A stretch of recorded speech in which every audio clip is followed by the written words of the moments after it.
my god! Wow!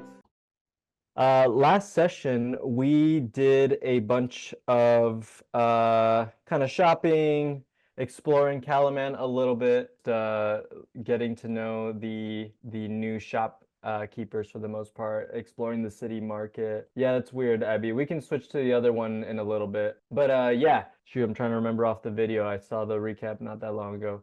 The big things I remember were, you guys met the Root and Neils, the baking family that Lyx has worked with before, and you all then went to go shopping. You met the really weird mask guy. We don't know their name yet. You met the dwarf person that sold the wheels. We don't know their name either. And eventually you all made your way to the war chest, right? A really beautiful building, kind of an awesome repurposed old like courthouse, like an ancient courthouse that's repurposed. All sides of it are totally open, right, with wagons and horses going in and out.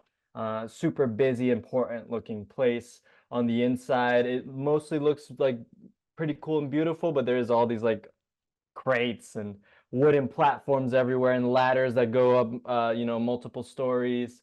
People running around, just a busy place, especially in this time of war. Yeah, and you all met Kaylin, Anastasia, and I like what I don't know if it was Errol or Abbey. One of you mentioned Nate, like their title being Registrar of Weapons and Armaments. So Registrar of Weapons and Armaments, Anastasia, the Registrar.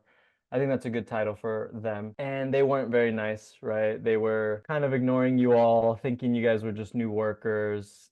Clearly, she's not used to actually selling these valuable pieces of armor and weapons to quote unquote commoners, which at the moment to her, that's what you guys look like. And yeah, it just kind of went south, right, with the whole bomb situation. The bombs are still a new invention from Nevermind, right, the Rock Gnome Island. And yeah, and then Willow just kind of brings it out, kind of forgetting that, but not realizing that, maybe forgetting that Ruth was like, hey, this is a big deal. I'm special. I'm a special hero that everyone loves. And yeah, and it kind of went south.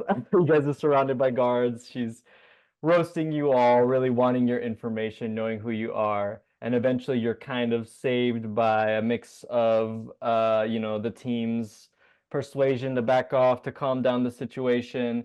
But also Fizban, the weird dude in the gray robes coming in and just saying like, hey, they're cool, let them go. And you guys kind of head out after that. Willow, I think you were the one that picked up that important information though, that Fizban was whispering like about the morning flame and Ruth and such to Kaylin. So a little interesting secrets there. But eventually you guys chat with this random new Anesti, kind of sketchy looking elf dude in an alley who points you to another shop that sells weapons, armor, and other random goods at better prices. Whether these are, what you guys still don't really know what the catch is necessarily. But yeah, you guys make it to this place called the Shining Mimic in this random alleyway in Calaman, behind this weird purple door with a weird circular sphere thing on the door that kept moving. Lyx and Sneak, you both, I remember, rolled the natural 20s and you noticed that. There's like weird, almost sticky liquid just falling out of this door at the bottom. I don't think either of you touched it though, but yeah, it was just a weird liquid.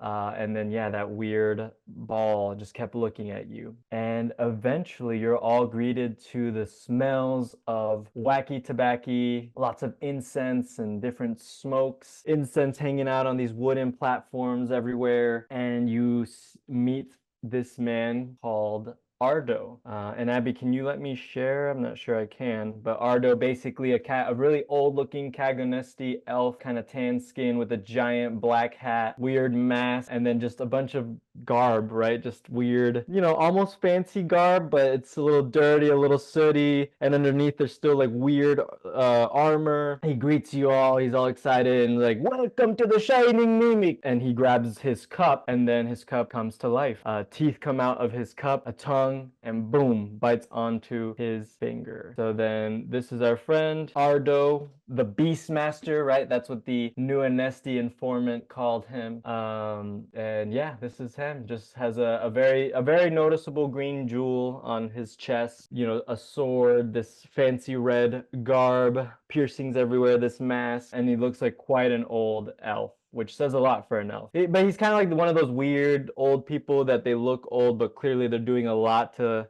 try and look younger and hipper and fancy. So definitely gives that vibe off. But yeah, you are all in his incense and smoke-filled shop. All kinds of weapons and armor on display in the back of the room. In this glass, kind of has like a glass countertop. Inside you can see all kinds of weird items, most of them being the items that are in that list that I sent you all. And as a reminder, this is kind of what he has going. So yeah, the armor pricing, hopefully you guys have access to this stuff.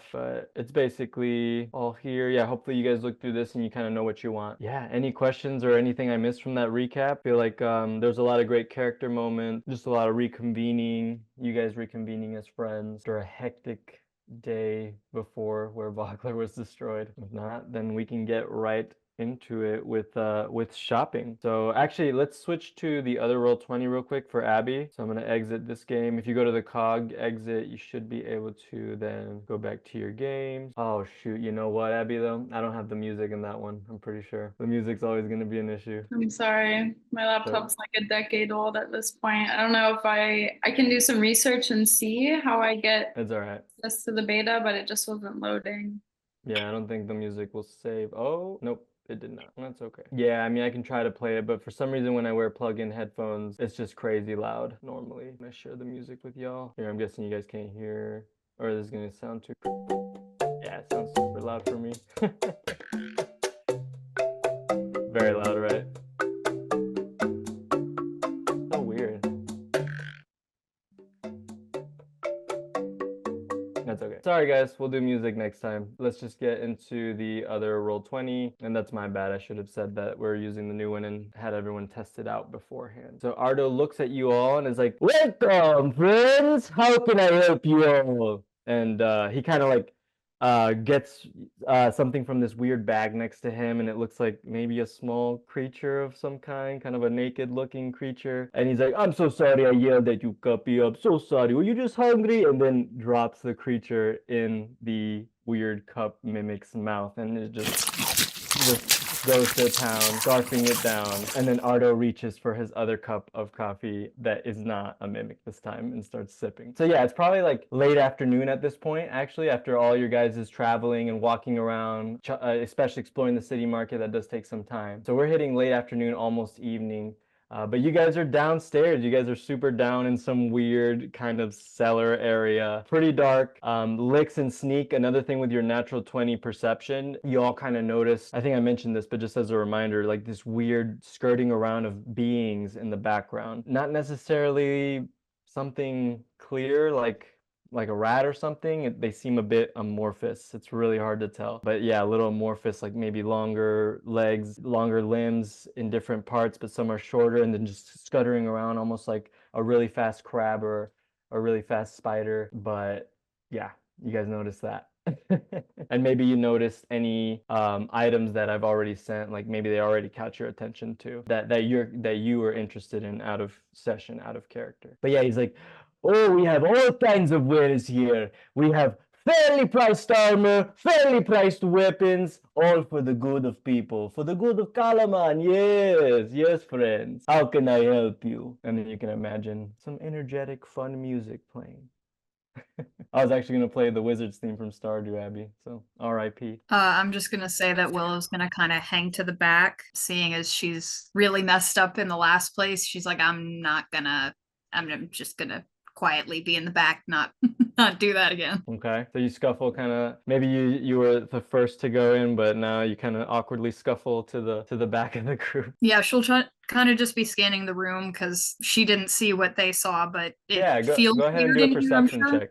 Yeah, since you're Okay. being active about it and you're kind of not engaging with the shopkeeper, I think it's fair for you to do a new perception check. But yeah, as Willow does that, go ahead. Anyone jump in with anything you might want. Maybe Melvin, automatically you talk about the studded leather.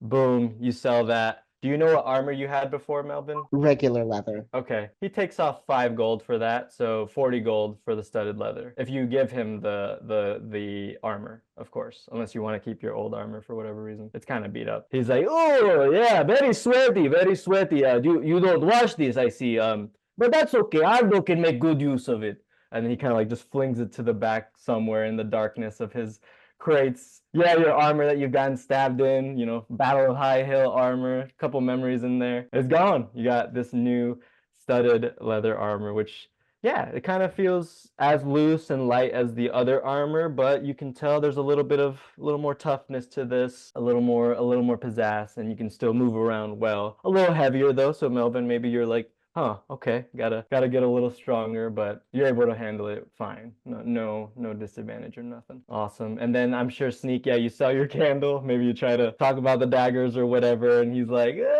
and that deal's not working too well, but he's like, but those candles. Do you tell him where the candles are from, Sneak? To be honest, I don't even remember where the candles are from. They're from the Bakaris household, I think. Yeah, no, I probably don't tell him. Okay. Yeah, he's like, ooh, nice candles. And he goes ahead, gives you 2 gold for them. I think that's what we agreed on. Anything else, my friends? Nah, I gave up looking for anything else. Crazy what's happening to our city with the war and the prices. I totally understand. You see, I'm for the people here, right? I got to give a good deal for us. We have to have weapons and armor too. And then he kind of like takes a sip of his coffee, as like you guys kind of notice every now and then the coffee cup kind of skirting around a little bit, like these weird little amorphous legs kind of pop out every now and then. It might be unsettling, might be weird, unless you guys have encountered mimics before, but I doubt it. Out of the corner of my eye, I see a little green pen. Pick it up. Okay. It's probably on display in almost like a video game store, like behind the glass under him. Yeah. Okay. So maybe you're like crouching down looking at it. Sure. Yeah, he's like, the emerald gem pen. That's caught your attention. Do you know anything about dragons, little one? Dragons? Yes. Well, I've seen quite a few of them. Oh, is that so? Oh, you all must be Vaglan refugees then. I heard you all were attacked recently. As in yesterday. Yeah, quite recently. How terrible. How awful. How was it? How was it? Yes. Have you met dragons? Oh, of course, many dragons. Yes. I stole this from a horde. This comes from an emerald dragon an emerald dragon's horde. You stole it? Well, of course. How else can you get something from a dragon? Well, you can barter with some of them, but no, you gotta get in there sometimes and just take it from the horde. They took it from someone else. It's a fair game when they do that. I suppose that's fair. How much do you want for it, and what does it do? Excellent question. For this pen, and then he like kind of grabs it, and yeah, out of character, this is basically you can cast the illusory spell or illusory script spell indefinitely. So what that means, and he kind of demonstrates it to you all. He says, hold up, I have it here. I had it here and I got rid of it. But he says, okay, I'm thinking of a number between 1 through 10. And he looks at you all to say a number. 7. Okay. 3. Okay. What about you, little mass one? And he looks at you, Sneak. And also Melvin. 6. Okay. 4. Okay. Fortunately for you, and he looks at you, Willow, you'll be out of this demonstration. But you are key to this. So then he grabs the pen. He takes it out from the display. This emerald pen, really pretty. Yeah, it has this green kind of emerald looking thing. It's kind of like a gold, in line with gold. And then he grabs some parchment paper. And then he starts holding the pen, kind of like focusing on it a little. He's like, kind of like he's taking a dump. And then he's looking at you, Lyx, Sneak, and Melvin, and starts writing down, she cannot understand what I'm writing in common. And then to you, Willow, it looks like gibberish. It looks like some kind of maybe draconic or ancient language. And he holds it up to you, Willow, and says, what do you see here? I see that you can't spell or write well. And then he shows all of you. the very clear message of she cannot read what I'm saying. And that's what it does. Very cool, isn't it? That doesn't seem that cool. And then he Are you kind of like kidding? he taps the gem, and then the to you, Willow, like visually it goes from that weird gibberish to she cannot read what I'm writing. So it changes immediately. Oh, that is wild. Yeah, very cool. Dragons are kooky. They got all kinds of crazy stuff. Well, how much is it? Oh, well, this was a hard thing to get. I risked my life and the life of many friends, yes, dear friends. Ah, so sad, so sad. 200 gold though. Yep, 200. Well, that's a fair deal for basically having this ability always. You said 300. Two, as in 200. Oh, I don't think I could afford that. Such is the struggles of life. I'm guessing you go to university in the knowledge district. I get it. Yes, very sad. What? Oh, yeah, I'm guessing you look young. You must be going to the knowledge district and learning and such. No. But I don't know. What about my friends? Does anyone want to share this magic pen with me? Teamwork. A teamwork bargain. I'll throw down some money. Thanks, Sneak. As will I.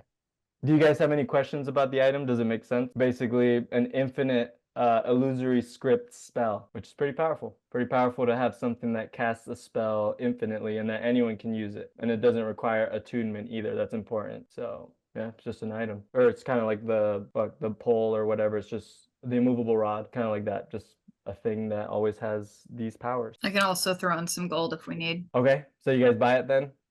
Or do you, what's the split, just so we just get that money out of the way? I'll drop 50 gold. I was gonna say, how much do you need? I have 200 gold total. Okay. I mean, I can throw a little bit more in if we don't want to split it evenly. How much is it all together? It's 200 total. So I'll you all put what you're willing to pay, and then I'll make up the difference. So Sneak's at 50. 50. I mean, if we all do 50, then it's even. Mm-hmm. We can all use it, so why not? Even if you primarily. Okay. We can keep it in the bag too. Alrighty, so you all kind of like have this wholesome moment of like chatting and bringing out your gold.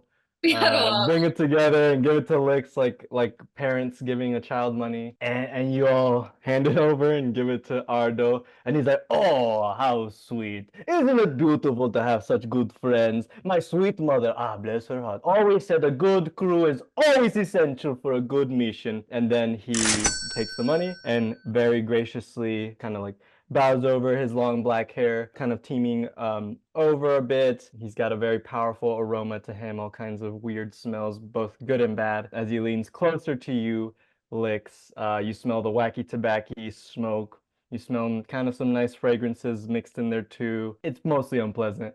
And he gives you the emerald pen from a gem dragon horde. And actually, can you all do I think, history check? Yeah, Sneak, I'll actually say this is 20. actually on natural 20? No, a dirty 20. Okay, I see a lot of rolls here. I'll go with the 17, or we're doing the natural 20. I'll do whichever. I'll do the natural 20, sure. Okay, so for the two ladies then, you all have heard of gem dragons somehow. So gem dragons are the third type of dragon that you all might not know about. So there's chromatic, metallic, right? Chromatic being all the colored ones, the typically evil, red, yellow, blue, blah, blah. Metallic, typically good, like Kumruruth, right? Bronze dragon, gold dragon, silver, etc. But there's a third type called the gem dragons. And these will be your emerald, sapphire, topaz. So these are actually they've rebrought them into 5th edition D&D, but they have existed in the past before. They're just sort of the weird forgotten one. And with those high of rolls, I'll say for some reason, and maybe you guys can make up in your own minds what that lore is, why you all would know about gem dragons. Maybe Lyx, I don't know, you're drawing from weird memories of Crake, like somehow they're spilling in through you. Or maybe you learned about it. But yeah, gem dragons are kind of weird in that they, all of them have some kind of psychic and telekinetic abilities. So moving things with their minds, creating illusions very easily, kind of using the Force like in the Star Wars way, right? Kind of using those kind of powers. Their breath weapons are associated with destroying things by atoms or bringing them back together, and yeah, and telepathy, things like that. So yeah, you two know this about gem dragons, and emerald dragons are a type of gem dragon, and now you all supposedly have a pen from an emerald dragon, maybe, unless it was a different dragon horde that this was stolen from. But this looks like it originated from an emerald dragon. So yeah, just some lore there. If you guys have any questions, you can ask Ardo actually. But yep, gem dragons. So, and they are canon in my world. I always had them in mind, but weren't really relevant until now. Cool. Anything else you guys are shopping for with Ardo, or any questions? Remember, these are real people too. They have goals, values, thoughts, etc. What are your opinions on the council? Whoa! So you kind of like, after being sort of quiet, kind of like come out and do you still have your thing on, by the way? Because I remember the last time you did. Yeah, she'll probably go ahead and take that off. Okay, cool. But yeah, she read. Ah, the council.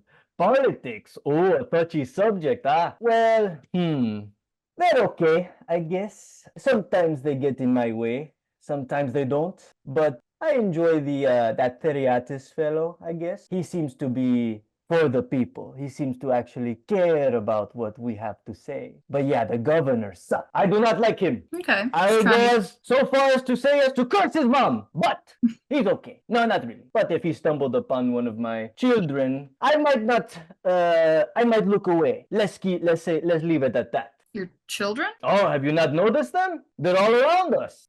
And then I think Sneak and Lyx, with your natural 20s, you maybe connect the dots that he's referring to. I mean, he's called the Beastmaster. He might be referring to these weird beings that you may or may not know are mimics. And he's like, yes, why do you think I'm called the Shining Mimic? Or the Beastmaster? I am an adventurer of high acclaim. Well, we're new to town, so I apologize for not knowing of your exploits yet. Oh, not a problem. I can talk about my exploits all day if you wish, for a good price. But some of it free, but some of it's juicy information. I respect that. I thank you. I respect you dearly, all of you. Anyone who finds access to my place is worthy of respect. Did old Scarface point you my way? I'm guessing you know him. Is he your uncle or something? And he kind of winks at you, Melvin, kind of weirdly, assuming that you may or may not be related to the new Anesti gentleman. Right? Melvin is a little bit taken aback. We all consider ourselves brothers and sisters. Well, we used to, but no, he's not a Zawa fan. I understand. Apologies for assuming, my friend. And he kind of like tips his hat at you. He's like, well, anything else I can help you all with, or any questions you have, or any interest in my 5,000 gold course on becoming a Beastmaster such as myself? 5,000.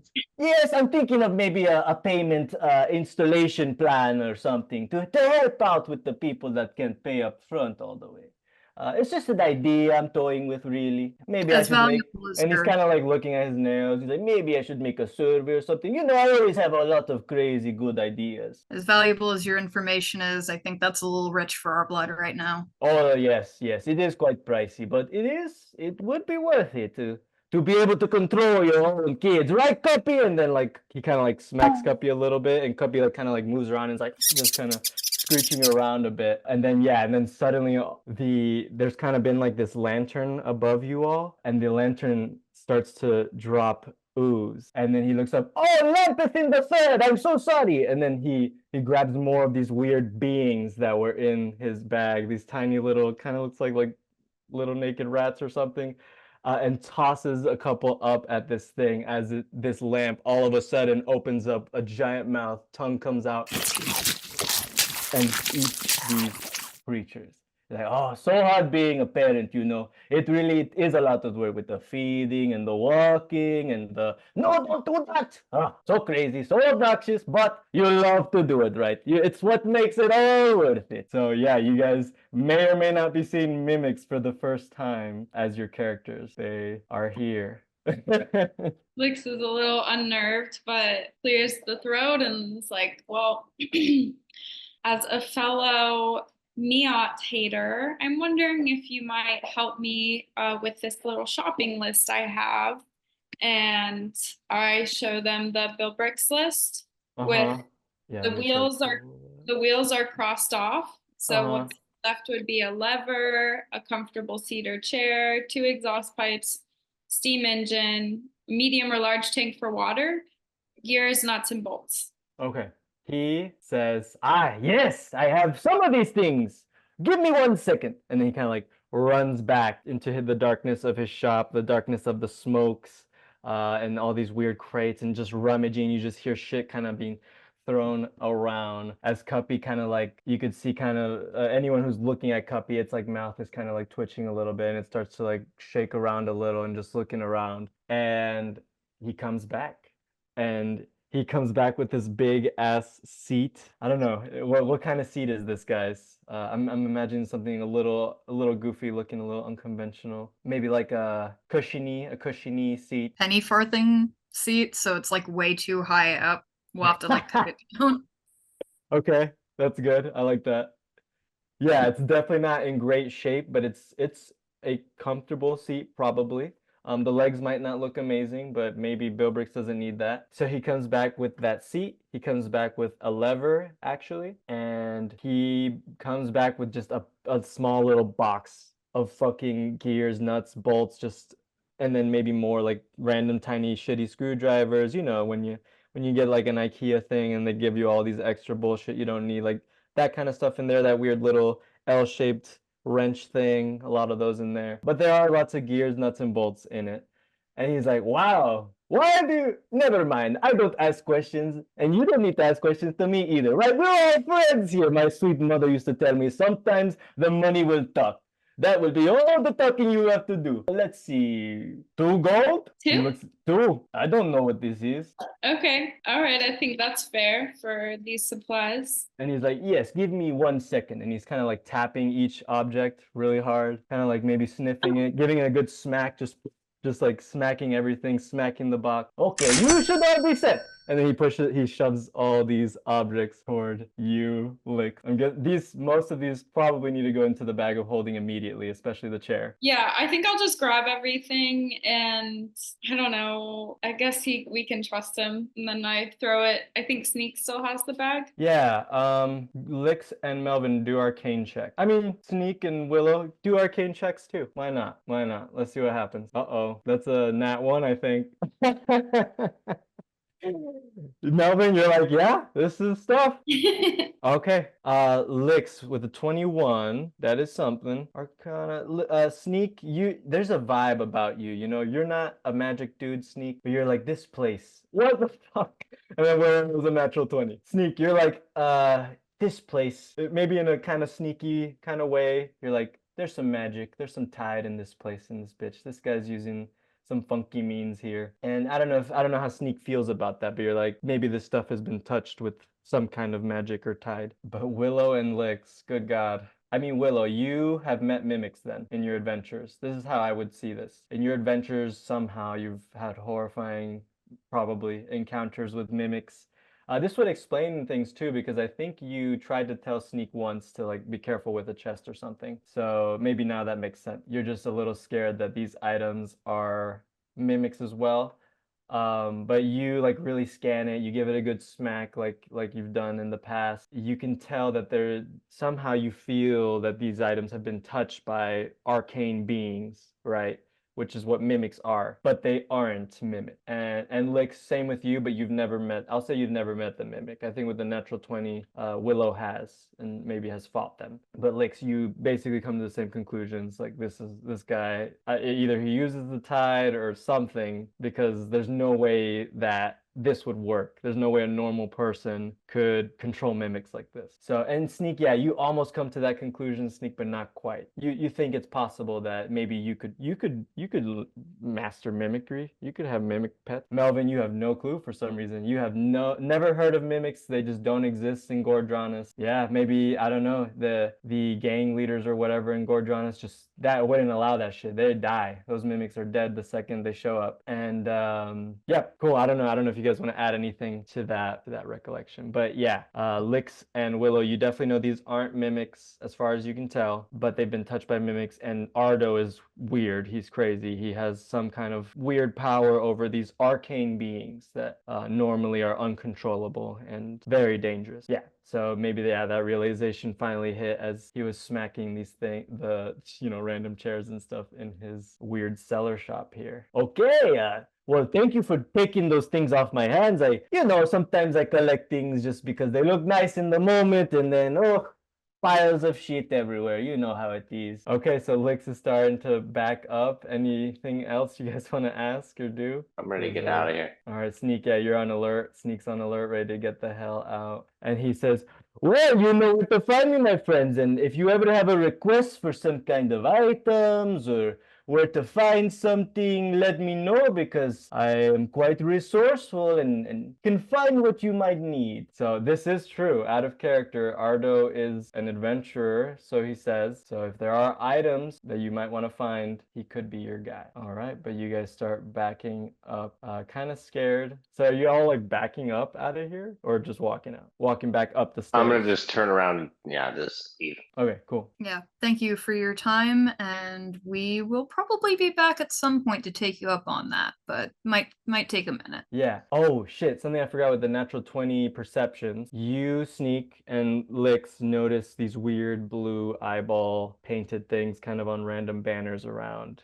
And you also kind of notice that maybe in the very far background, there's like a weird curtain, and you feel you saw the curtain move. So either it's a mimic or that's an opening to somewhere else. So yeah, with your natural 20s, you feel like there's more to his shop or whatever it is. There's maybe another doorway there, but probably won't change you guys leaving. But just wanted to add that context. So weird painted eyeball things, and then maybe a secret passage in the very back of his store. Okay. So yeah, he says, a pleasure to meet you all, my friends. And would you be so kind as to share your name? So sorry I didn't ask. Do you guys give him your real names? Sneak, you don't give him a name at all? I give him the name of Seymour Hertz. Seymour Hertz. Oh, pleasure, Seymour. Shit, I gotta write this down, or help me remember it. Okay, Seymour. Pleasure to meet you, Seymour. That's a great name for you. That's a great name.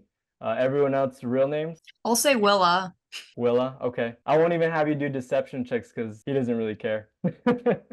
He's not trying too hard here. I'll share my name. Okay, Lyx, Willa, Seymour. And Mel. Mel. Okay. The greatest of pleasure, my friends. You all take care, and don't let Dory get you on the way out.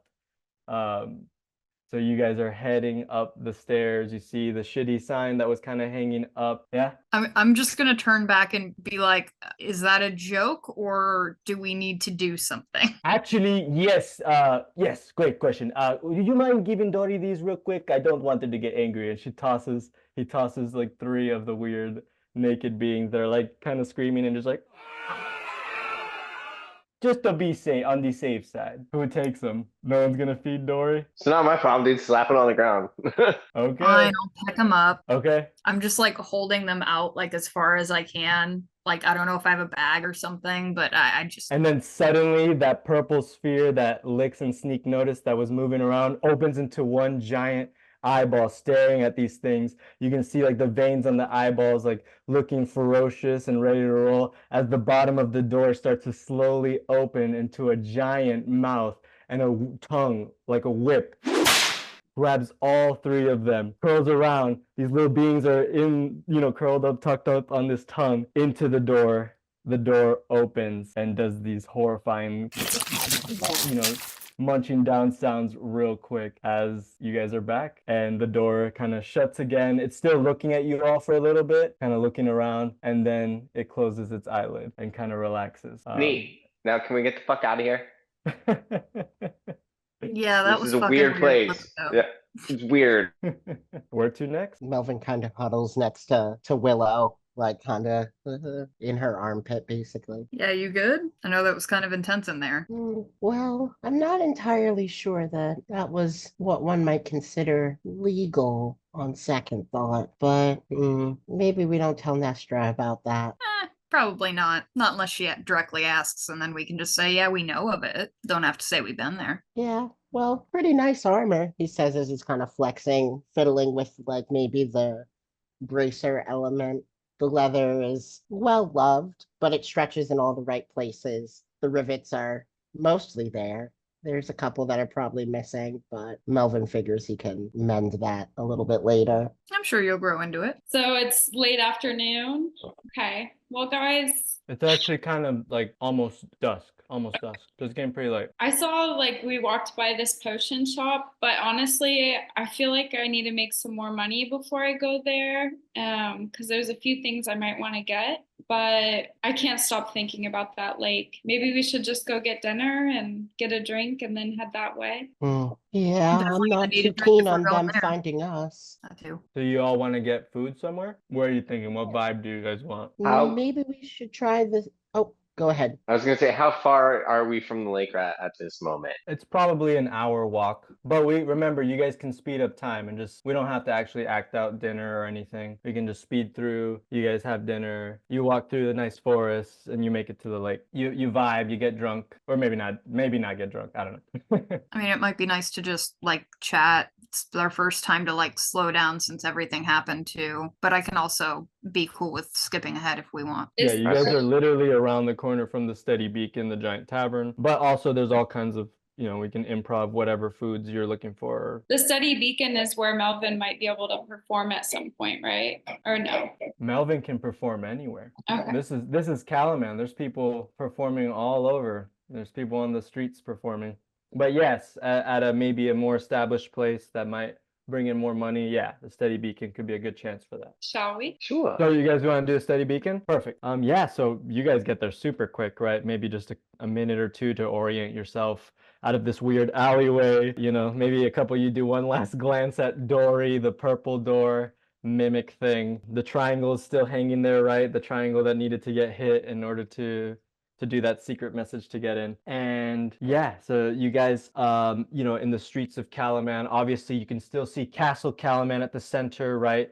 North west of you all, still right there, beaming at the top of the great hill, always in view clearly, no matter where you are in Calaman. But now you make it to the Steady Beacon, and to greet you are these two giant metal beacons, and they look like replicas of the harbor beacons, right? I don't know if you guys are on Roll20, but remember the giant like lighthouse looking beacons when you guys entered that were kind of greeted you after you saw the giant cool statues in Calaman Bay. So yeah, the Steady Beacon, obviously kind of playing off of that vibe, has these two large metal beacons and then a doorway that stands quite tall in between. I kind of think again of a very kind of industrial kind of brewery vibe. It looks very clearly that this is a large building, probably 2 stories at least. And yeah, I'm guessing you all kind of walk in to this place, this establishment, and inside there's all kinds of really cool decorations of like mostly broken looking weapons hanging around, broken shields, broken armor. That's kind of their vibe, is like all this broken gear, broken fishing poles hanging off these really nice wooded ornamentations. There's a stairwell that leads to a second story where there's more tables up there, more frolicking, more people dancing and singing. And yeah, and you guys actually do hear, man, I can't really play the music, I think, because it's gonna be too loud, but you kind of hear, let's see what this sounds like. You hear kind of like desert music, kind of like Prince of Persia music vibes, Gerudo Desert kind of vibes, if that makes sense, as there's a band in the bottom section of the massive tavern, and this stage to the right as you enter, kind of see these tan-skinned individuals. Some of them have tattoos. There's a gentleman that's playing some kind of flute instrument that sounds really beautiful at the front with black hair, black beard. And then yeah, there's these others playing percussion and playing all these beautiful instruments. So it's kind of a strange, maybe not the type of music you would expect entering a medieval fantasy tavern. Let me see if I can share real quick, just to give at least a vibe of what I'm getting at. But yeah, behind the tavern, you see all kinds of bottles of liquor, see these back rooms that probably lead to a kitchen and the storage. And you see kind of a gentleman that looks like, to be honest, just the classic kind of Western tavern vibe, big fella, big old, Mario mustache with a nice little clean hair. Maybe they have got a glass or something that they're cleaning over there. A couple of people going up to them as they're topping them off with drinks. Can you guys hear the music now? It's not too crazy loud? It sounds okay on my end. It's really quiet on my end, so yeah. Okay, it's on Spotify. I think Spotify's a little quieter. Pretty chill, kind of like bizarre vibes, right? Bizarre, street bizarre vibes. Yeah, and it looks, the performers, maybe Melvin, they catch your eye. It looks like, you know, a mix of generations there. It looks like much older people there, but also middle age and even kids kind of dancing around. It looks very homely in a sense, maybe that they're a family. But yeah, then you guys see a lot of military people enjoying the drinks in different tables, a lot of soldiers, the city watch, but from your immediate impressions, you guys don't see anyone that you recognize right away. What's the table situation like? There's some open tables, especially looking at both the bottom and top. There's some open ones, but it's pretty full in here. This is kind of a busy time. Of dodging folks, and he sort of points out a table maybe on the top level to the party. Sure. And he starts making his way up there so they can have a vantage point. Yeah, okay, so you all make your way up there. You're eventually greeted by a server who I'm guessing takes your orders. You guys get what you want. I don't know if we want to act this out, but you get your things. Is there anything special? Or are we looking at just some ales, some meads? Oh, we've got mead, we got ales, we got meads, we got fresh fish from the harbor. You know, kind of listing off. Do you got any Kool-Aid? What's that? Any juice? You got no Juice? Kool-Aid? Yeah, we got juice. Oh yeah, we have a cider, apple or pear. I'll just take water. Okay, we have that. That's on the house. And then she kind of looks excitedly at all of you, everyone else who hasn't ordered. I'll take a mead and a Calaman puff pastry. Oh, that's really popular. I love that one. And she jots it down. I'll take a shot of whatever you have that's strong and cheap, and I'll also have an ale. Oh, okay. I like All that. right, twist my arm. I'll take a shot of whatever's cheap in the nail too. Nice. Melvin nods. Rack me up one, I suppose. And perhaps some of that fish, if it's good and the water isn't too murky in the harbor. Oh no, Mr. Thaddeus works to keep it all clean. Yes, he's so good at that. Melvin takes note and kind of like looks around at the party to kind of be like, again, like building our lore on Thaddeus. Cool. So she goes, does your takes your order. Still a few minutes before, I mean, you know, take 15 to 20 minutes before everything is ready, but she does come up with your drinks first, the shots as well for those who wanted that. As the music's kind of changing up, getting a little more dancey, a little more festive, and the little kids, you know, kind of tan-skinned kids with black hair start dancing and frolicking around.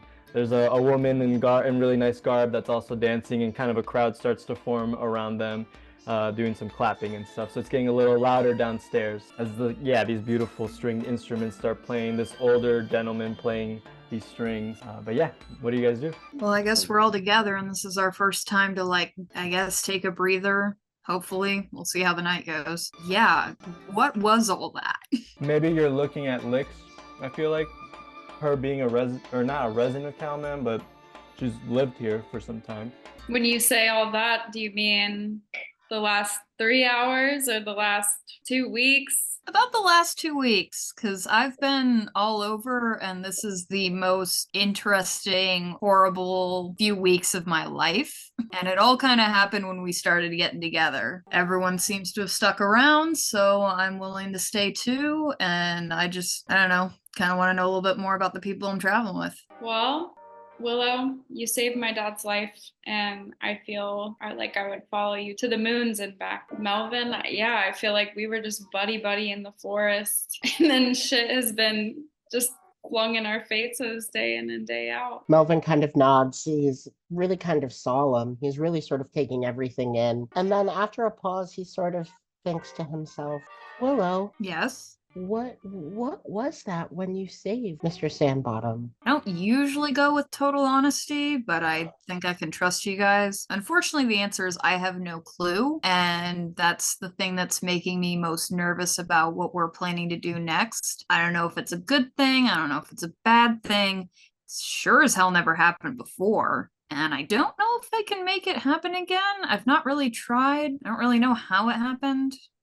So your guess is as good as mine, unfortunately. Well, maybe while we're here, we can use some of the libraries in the Knowledge District, and I'll keep my eyes peeled if I can figure anything out.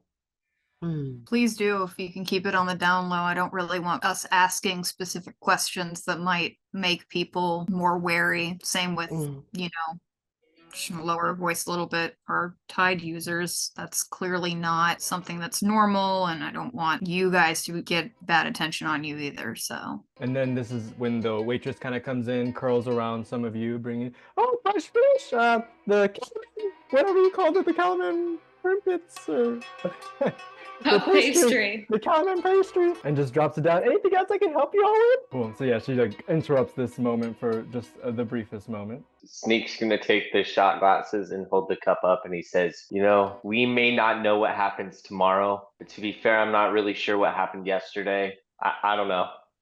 And take a shot. Melvin just kind of. That's one of the smartest things you've said, and she's gonna throw back her shot. Melvin's gonna laugh and take his shot. Sneak, do you know if the Hootenniels got out in time? No, I have no idea. Yeah. Actually, I can't. Yeah, I can't think if I know or not. Yeah, you wouldn't. It would be your family that left the treehouse last. Yeah, I think. Yeah, you maybe asked them, but I forgot what we decided on. We'll figure it out. But yeah, this is awesome. If you guys want to keep going, definitely go at it. But I imagine that you guys are maybe for a few hours, right? You kind of chilling, vibing here. I don't know if it escalates into dancing and merriment or talking to strangers or anything like that.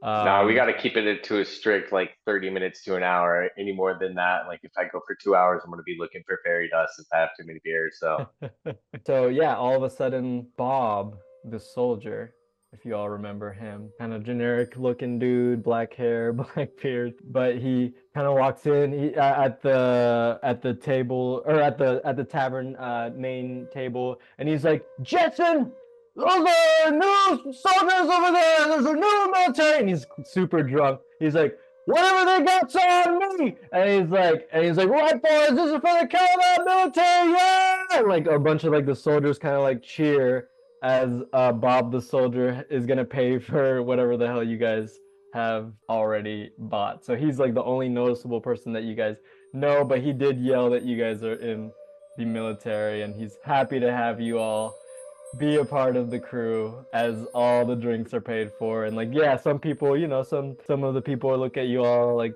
smiling, and I'm gonna grab my beer and turn away immediately, just like go for the corner of the room and wait. Yeah, I was gonna say, having attention pointed at us, I think she's gonna quietly thank him and then kind of be looking to leave. Yeah, but really, unless there's something else you guys want to do in Calaman, we could say it's getting late. It's getting close to midnight, and you guys begin your trek toward the Calaman forest. Unless there's anything else you want to do in here, ask each other, anything. And before we do the Calaman forest, we could take a break too. But yeah, anything else real quick to end off this scene, this section? Well, I imagine some merriment, some jokes were made, a little reminiscing here and there, talking about sneaking through a fucking castle, right? Just the other night, maybe chatting about the High Council members. I was gonna say, I feel like we're doing fuck, marry, kill High Council members.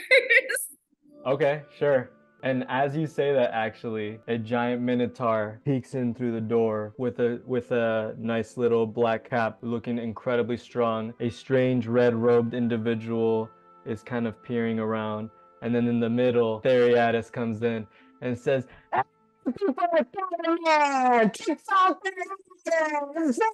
and then everyone like cheers and goes crazy, and you hear like some people chanting the hoot, hoot, like it's just booming now.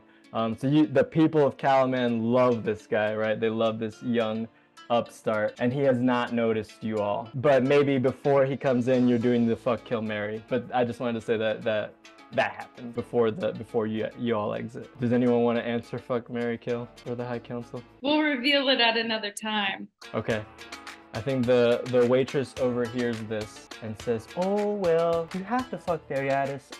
Marry, I guess Governor Miet, he's got a lot of power, and I kind of like his beard. And kill, that's a hard one. I'm not very violent. I don't know. I guess any of the other ones, they're okay.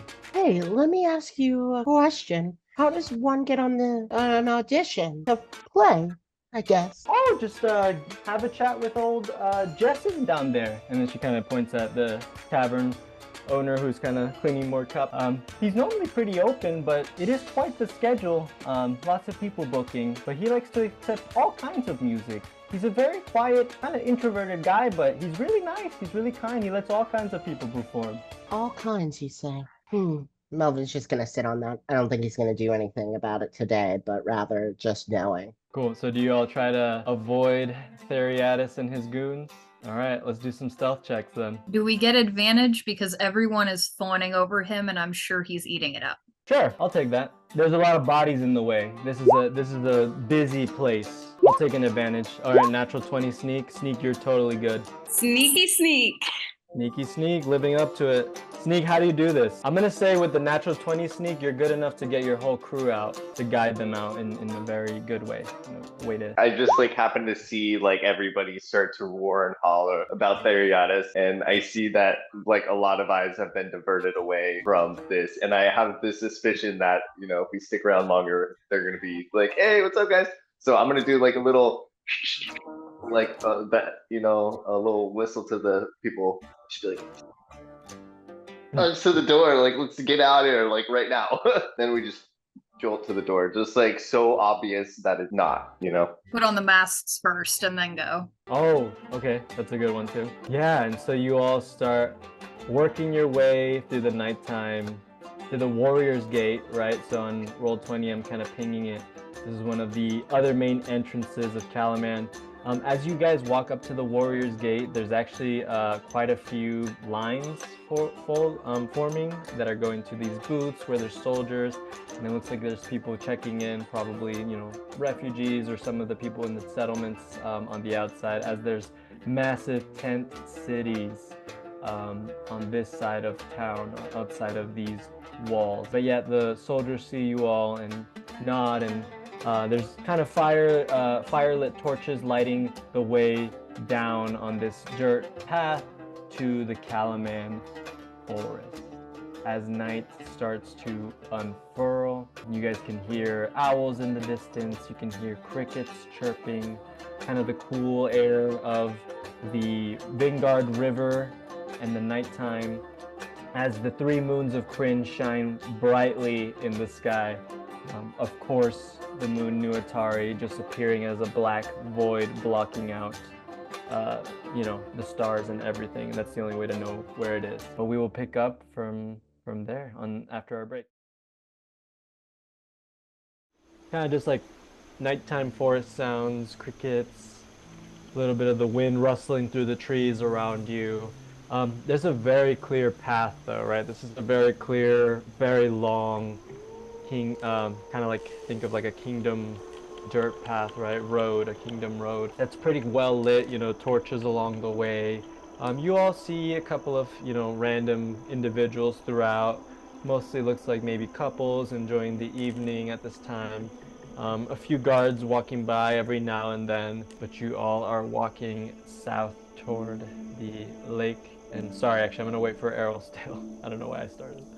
I guess any questions about anything so far? Wacky shopkeepers. And yeah, and just to be very clear, out of character, a lot of these places have more to discover, obviously. And once you guys go to them or go to these people and meet them, I'm super open. Like now out of session, the door is wide open. Like out of session, if you're in Calaman, you can text me and say, hey, I go to the Steady Beacon and I chat with the bartender about such and such thing. Or actually I go alone to Ardo, you know, and I want to know more about this item, or where can I find this thing? And I'm happy to keep, you know, stay in character via text message and stuff, doing that. I think that could be a fun way to kind of keep D&D engaging even out of session. Errol, were you able to catch all that? Kind of just like once now that we're opening all these shops and locations too, right? Not just the shops, so like the Steady Beacon and stuff. A lot of these are going to be kind of permanent areas, and I promise there is, you know, things to discover or relationships to be made or whatever you want. And we can do a lot of that out of session if you guys want, which I think would be fun, and I'm happy to experiment to see how that goes. And obviously, if you want to buy stuff out of session once you meet the shopkeepers, you definitely can. Yeah, so Melvin, I was just saying how it's a well-lit forest path, kind of like a classic like kingdom dirt path, right? Kingdom trail. There's like torches throughout, lanterns hanging around.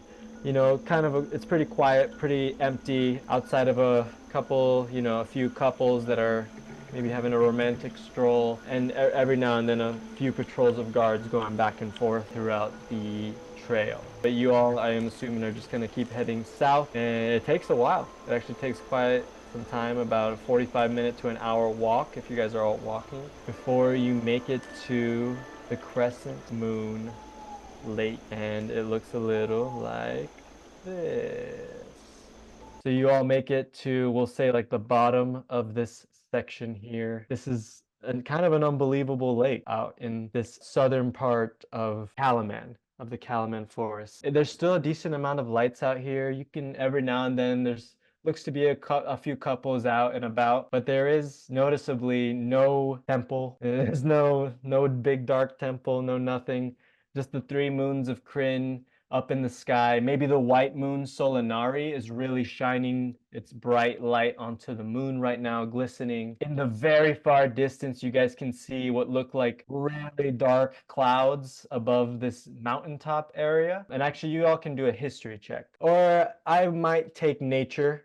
You could do history or nature. I feel like your nature buff should be higher, Sneak, if I'm not mistaken, from your scout buff. I feel like with scout you're supposed to have a higher survival and nature modifier, but you can tell me if I'm wrong. But regardless, I thought so too, but it says 1, so I don't know if 1 it is. yeah, you should double check that, man. You need to get your buffs from your stuff. Yeah, I'll look at it later. So Melodia, actually, yeah, all of you, Jesus, except for maybe Sneak. Melodia, Willow, and Lyx, you know far out in the distance that darkness. So even though it's nighttime, these clouds still look tremendously dark going over this massive mountainscape. These mountains look horrifying. Every now and then they look like black and craggly and really dark, and every now and then you see kind of lightning, like very, you know, cliche, super dark, scary place, just lightning and thunder going above these clouds. You know that way far out, you know, this is weeks travel, that's the Dargard Mountains, right? And the Dargard Mountains are what separate kind of Calaman from something else, right? And you all would know with those check that, you know, supposedly there's a place called Dargard Keep, and that is where Lord Soth was found by Ispin, Becklin, and Darrett's parents all those years ago. So way out in the distance, way, you know, weeks worth of travel past this lake are the Dargard Mountains, a place of, I would say, Lyx especially, you know this, and actually, yeah, I would say Willow, Lyx, and Melvin, you all would know that this is supposed to be a place of great evil, that anyone who travels to the Dargard Mountains normally doesn't come back. There's, you know, it's told that there's monsters, there's demons, maybe there's dragons, maybe there's undead, you know, all kinds of crazy rumors about these horrifying mountains. And there's always this talk of this black haze that kind of fills the area and makes it really hard to see what's going on. It makes you scared, it makes you powerless. No, I don't think you guys would know where Darrett is at this point. Not today, not in this new day. Yeah, the last you saw him was eating baked goods in the morning with the Rootineals, and then you guys kind of went off into your shopping stuff. But yeah, the Crescent Moon Lake looks like a moon, like I showed, or a big sphere, big circle part, and then there's kind of a sliver of land that cuts off, and there's another side that looks like a crescent that's filled with water. Quite a large lake, like 500 feet-ish wide, but no one's out on the lake really. There's a couple people maybe walking around its perimeter, but no boats or anything noticeably on it. As the night continues, the night unfurls. And I'll show, if you all want, I'll show the location again. And yeah, feel free to jump in. This is all you now. Yeah, this looks like a place where this would happen. So what, we're supposed to be doing something here, right? Lyx tries to remember what they told them last night. Do you need me to be memory? Was there an instruction? Yeah, you remember that they said, bring your true self to the Crescent Moon Lake and hold your darkness, and be ready to learn more of your darkness. So basically bring your true self. But what are you guys doing? You guys are kind of just, right now I don't know where you guys are. If you're just in the forest still, kind of seeing the lake from far. Do we see the lake? Yeah, you guys see the lake. As of now, you're still near the trail, not super close to it. I don't know. You guys gotta. Melvin's gonna go up to the water's edge. I imagine there's kind of like a shoreline. What kind of shore is it? Like rocky? Is it sandy? Is it? Yeah, it's actually surprisingly sandy. Yeah, it's surprisingly sandy. It's kind of brown, lake, dirty, grimy sand, but it's pleasant. It's pleasant enough sand.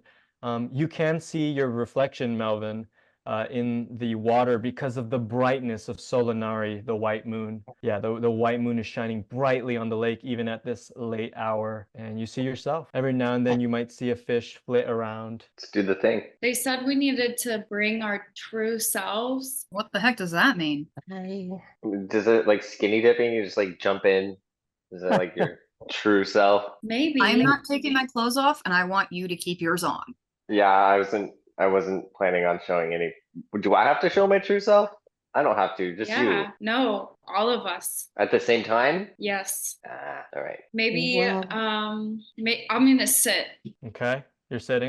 I'm sitting crisscross and I'm just gonna look. I'm looking in. I'm looking inward. I think I would like to just maybe scan through the lake or like around the trees or in the water.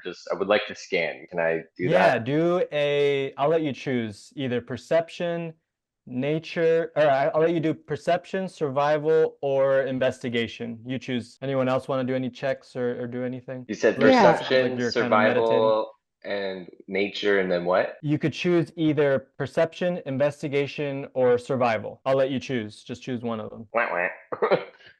I think I'd like to play 6 a survival. s- It should be higher than that because of your buff. I'm gonna say it's like a 10-ish because I know for a fact your survival should be higher. My survival's 4. It should be, your survival's +2, your proficiency's +2, but with your scout, it should be ×2, so 4, so it's 12. So you rolled a 12 survival. Sneak with a 12. This is good enough for you to notice that you don't see your reflection on the water. You don't see your reflection on the water, Sneak. You notice Melvin's reflection. You don't see yours. With a 12, yeah, that's about it. Oh, Willow. What are you doing, Willow? What are you trying to do with this? It's not a great perception. It's not a great perception. But what are you trying to do, Willow? What are you looking at? Yeah, I'm not really into the whole meditation thing. I also just recently learned new things about myself, maybe, that don't make any sense. So I don't really know what my true self is. So I was just trying to also like check the tree line, make sure that nothing's going to jump out at us that we don't see first, hopefully. Clearly that's not going to happen, but So you're checking around to see if anyone's here? Yeah, Okay. I'm mostly looking for other entities. You see like there was a couple around, but they kind of like noticed you all and they like walk away back into the wood. That's pretty fair. much it. They're like along the shoreline and then they saw this group of randoms and they're like, okay, maybe we should go home. You don't get a good look at them, but they seem young and, weak enough in your eyes, I guess. Not dangerous. Unsuspecting, leaving. I'll say with an 8, I'll give you that. Can other people see my reflection? Like if I'm like, hey, everybody. No one sees your reflection. Okay, so this draws attention to this. I think at this point, I don't know, Lyx, do you get up? Lyx, you do see your reflection. Melvin's reflection is there as well. Willow, you don't see your reflection. So Willow and Sneak, your reflections are not on the lake. I don't like this creepy mystic water. You don't like it. At least you can see yourself. Can I do some kind of like arcana check or some sort of sensory? Go ahead. Yep, you guys can do anything. This is free realm right now. You guys are exploring basically. I mean, maybe it's you two that have to share your true selves. Maybe we can just like hang out. With the arcana check of 17, Melvin, you have this horrible feeling that if you were Melodia would not be appearing on the lake. That the lake is recognizing you, Melvin, as your true self right now. You have that connected dot. Somehow it recognizes Lyx as their true self, but Willow and Sneak no at the moment. Should I try and play something? I mean, I always felt like my most self when I play. Oh shit, I don't know why I'm answering. What the fuck am I doing? Well, I guess he asked this to Lyx. Unfortunately, our non-spell fingers are not going to be able to help. Oh, they can. You guys Uh, definitely can. There's more than magic going on here. Well, absolutely. Your music always makes me feel better anyway. I'm going to go ahead and play the Bard's Lament. So Lidara's lament? Mm-hmm. Oh shit. Oh, okay. Oh wow. Huh. Okay, so you play that. All right, and I'll play a little bit of it just as a reminder for everyone. So it goes a little bit like this. This is what Lidara sang to you all, right? The strange kind of blue-green skinned elf that you all met at Ispin's funeral at the bench, right? Sneak, you kind of really, you thought she was beautiful. And then she sang this horribly sad song to you all that went like this. Yeah. Let me turn up Spotify.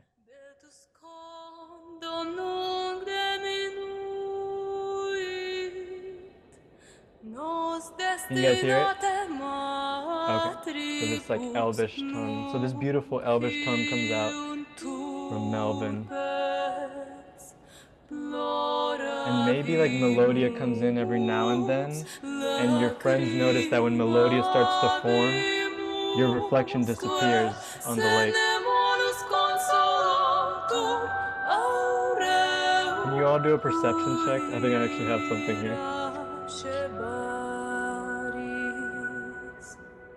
I guess I'm busy singing. That's true. Maybe not you, Melvin. Not you, Melvin, but everyone else do a perception check. Oh man, you got me 10. for a loop, Melvin. Oh no. Yes. Okay, we got one good. Yeah, Willow. I mean, you have to try really hard now to fight back tears. You don't know why this song is getting to you. I'll let you choose if emotions come out or not. But like there, you feel that feeling on the inside. You know, when you're like, oh, why is this hitting? And you're only focused on Melvin's song. With a 10 Lyx, you notice the weird Melodia reflection game that's happening in the lake. Sneak, though, with a 21, you notice quite a few things. So you notice the reflection thing, and then the strangest thing happens. The lightning around the Dargard Mountains pauses. It just seems to stop for during this whole song. The lightning is not moving. The sky is not lighting up, and the dark clouds above those horrifying mountains, you know, hundreds and hundreds of miles away. And you're a nature guy. You're kind of always in tune with like the weather and the wind and stuff like that. So that really catches your attention, and you're like, what?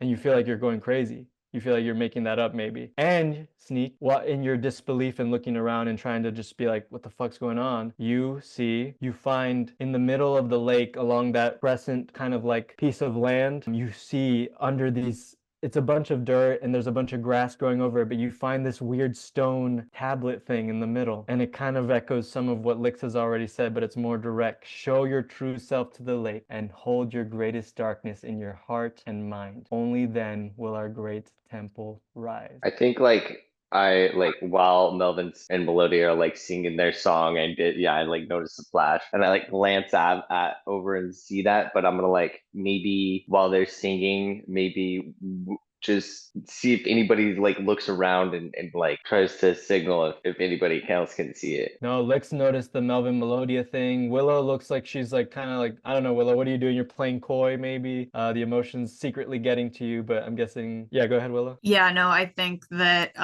she is just in supreme confusion. Nothing has made sense in weeks, and now she doesn't have a reflection, which, yeah, she's just really confused and kind of listening to music. She's probably feeling something from it, but mostly just focused on like trying to will, her reflection to happen, I guess. Oh, that's cool. You're willing it, so you feel it on the inside. You're like, what? Like, is she angry a little bit, maybe? Like, I think she's more scared because, yeah, she now has things literally inside her that she doesn't understand, and she doesn't really have anywhere to go to ask questions. So I think she's not showing it, but I think she's scared. Okay, so Sneak, you've discovered this now. And we'll say that Melvin's song ends and you guys Okay. silence again. And I'm guessing you're maybe around this thing. Yeah, I think like I got distracted and I just like mosey on over to it. And as the song ends, I'm like, yo, like there's more. It's like hold your greatest darkness in your heart and mind. So maybe put the darkness there. Look, it maybe says here, check it out. Come on, motherfuckers. So yeah, Sneak, points out this tablet. Now you all see this weird stone tablet, kind of the foliage. Now that he kind of, I'm guessing Sneak, you cleaned it up a little just to make it a little cleaner, move some of the weeds and stuff. And now all of you can see this message, this random message out here in common, elaborating further, Lyx, on kind of what the weird black robed witches told you. I think after reading this, Willow's gonna turn to Lyx and Melvin and just kind of ask, like, do you know what your greatest darkness is? Like, I'm at a loss. I don't know what to do. Melvin's kind of quiet. He thinks about it. He's remembering maybe the loneliness that he felt in Gorgerhannes. Oftentimes, posting up on a rock, playing by himself, sort of growing up by himself, sort of feelings of, I mean, that darkness is never very far. It's kind of one of those things that is always with you, like a cloak that you can't shrug off. It's like the clothes you can't change out of. It's like a part of you, and I guess there's maybe that sort of feeling. And so he quietly, sort of on almost a whisper, sort of relates that. His lip probably trembles a little bit. Maybe tears start to well in his eyes. You share all this with everyone? Yeah. Okay. Yeah, so Melvin just shared that all with you. And just to be clear, you guys don't have to share your darkness if you don't want to, but definitely think about it. Does anyone else want to share? And you don't have to share it, like it could be out of character, right? You could just be describing what just to us as people, not to the Bronze Bombers. I would just kind of move closer to Melvin, just kind of like basking in the support.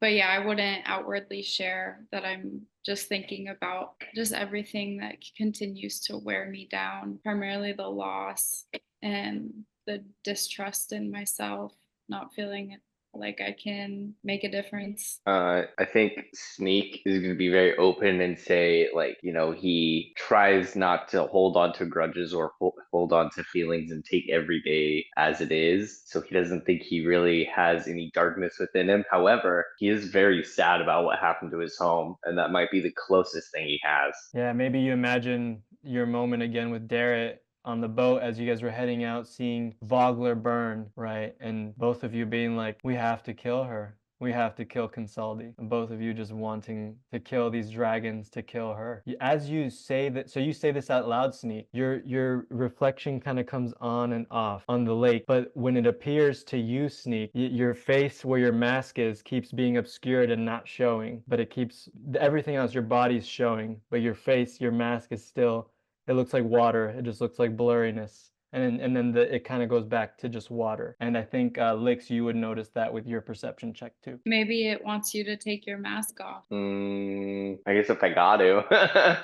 I'll take it off. So Sneak for the first time. You show everyone? You show your friends, or do you just keep it hidden and look at the lake? Yeah, I'll take my mask off and my hood down too. Like, whoa, so you guys are seeing Sneak for the first time. Or at least Sneak's maskless face, no robes. So Sneak, do you want to describe yourself again real quick, just as a reminder to everyone? Like, you're just physical, no mask, no nothing. Yeah, I'd say I have like kind of a bony face, but like a really big red bushy beard. When I used to wear that red mask, sometimes it'd stick out, but sometimes I'd tie it up in a little ball and it'd stick like kind of there or whatever. And then yeah, just kind of bony structured face. It's just like maybe I don't know. That's about it. Well, and then the tattoos, right? Was it? And like then my tattoos, blue and red. Yeah, blue on one side, red on the other.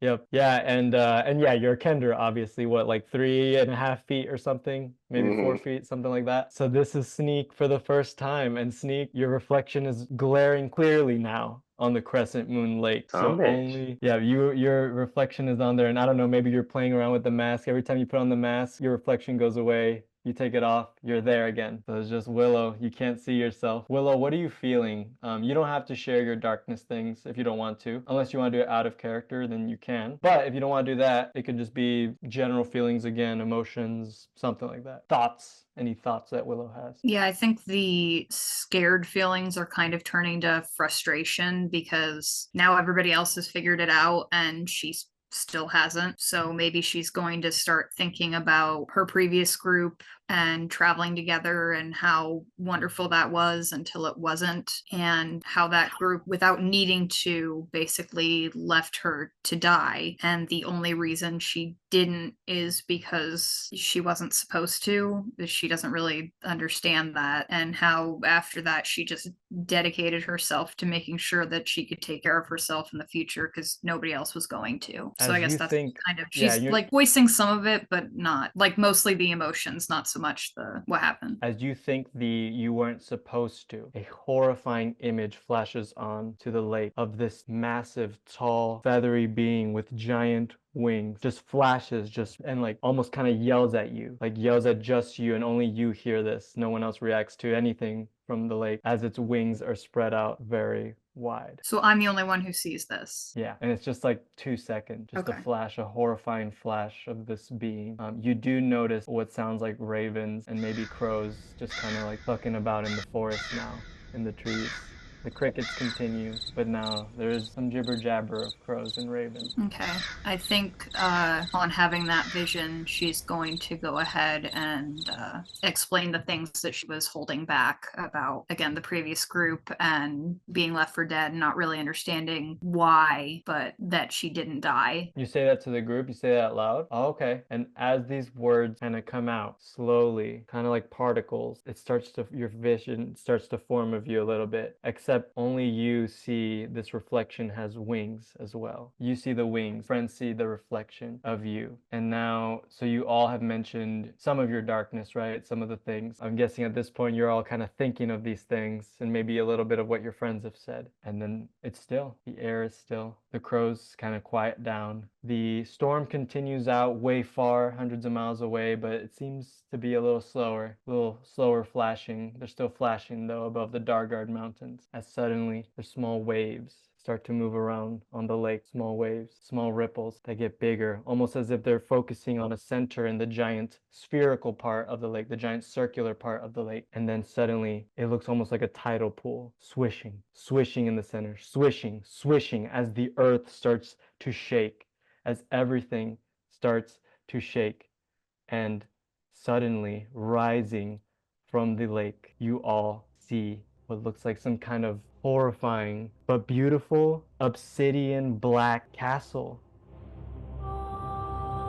as it starts to rise and ripple, and it's these sharp points, incredibly sharp tops, incredibly sharp castle tops everywhere, and towers everywhere, just rising up as the light of Solinari really emphasizes this massive, shadowy structure rising hundreds of feet tall, until you all see this out in the middle, what appears to be a shadow temple, or the Temple Nuatari, with a massive black entranceway leading the way as the ravens all fly out into the lights of Solinari, flying around this massive structure. Still, you see no humanoids, no people there, no one. It's just this massive building that is out here, and I will turn down the music, it is loud. What do you all do? It's out now in the middle of the lake. Well, shall we go? Well, we do have the folding boat. Yeah. Sneak, grab the boat quick before my courage fails me. Heard. What's your magic word? Me? Anyone to summon the boat? It's just like a paper mache looking thing now. It's not an actual boat yet. I'll try one. It's probably not going to work, but come here, damn it. And the smallest canoe comes out. It's enough for 4 people. You do the small Ooh. version. I was gonna let somebody else try, but it might have worked, I guess. Yeah, so, hey, Bo, come out here, damn it. That summoned the smallest version. So clearly our friend Zabla reset everything to factory settings with this magic item, so it's all fresh. But there it is. Cool. You guys Well, should we hop in it? Is everyone prepared to do this? Do we want to do this? Well, they said I that if we need to don't do find this. them, they'll find us. Let's go. Seems kind of rude to summon a whole temple and not go in, so. Let's roll. Music might be loud, but that was perfect timing. Cool. So you all scarily canoe, I guess, using the paddles. And as you guys are going on the paddles, you notice these fish kind of going below you. But every now and then it feels like there's larger shadows down there. You don't know of what. Maybe the moon's playing tricks on you. Maybe the light of Solinari's playing tricks on you. But Every now and then it feels like you see some kind of serpentine things moving around, some large, black, shadowy, skinny things moving around. Maybe some of you are looking further, others are looking away, but it is there. And you all eventually make it to the stairwell of this giant place. Are you casting that spell, Melvin? I am, as we kind of like come ashore. Melvin like So I think puts this is his a hand up. ritual, if I'm not mistaken, or it can be a ritual. I remember Yeah, reading. I also get a free cast of it because of my Oh, feet. I was So gonna say it's a free cast if you cast it as a ritual. So if you spend 10 minutes to do it, it's free. Or you can do your free cast that's just a minute. yeah, free cast that's a minute. Perfect. But yeah, remember that with the ritual too. So you can use it again. I think it gets weaker though if you use Mm-hmm. it within a short amount of time, which makes sense. More than twice. Yeah, yeah, So yeah. I guess Okay, go ahead this and is make your awesome. Yeah, yeah, yeah. roll in secret and tell me wheel, woe, wheel and woe. Yeah. All right. So basically it's good, bad, or neutral, right? Or unknown. Those are the options, I think, Wheel basically. for good, woe for bad, and wheel and woe for both good and bad results. Cool. How And does the nothing. spell look? Do you have an idea of what you think Melvin would do? If not, I can jump into and come up with something. I don't.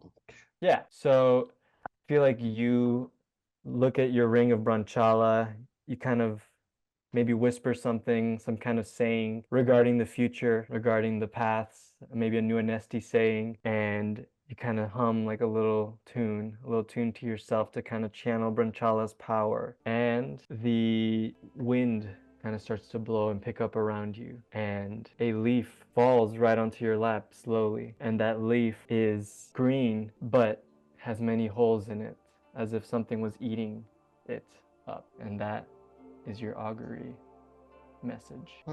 Well, it seems as though I hope that's we're okay if in. I treat this spell more symbolically. I think that's more fun for me. That's fine.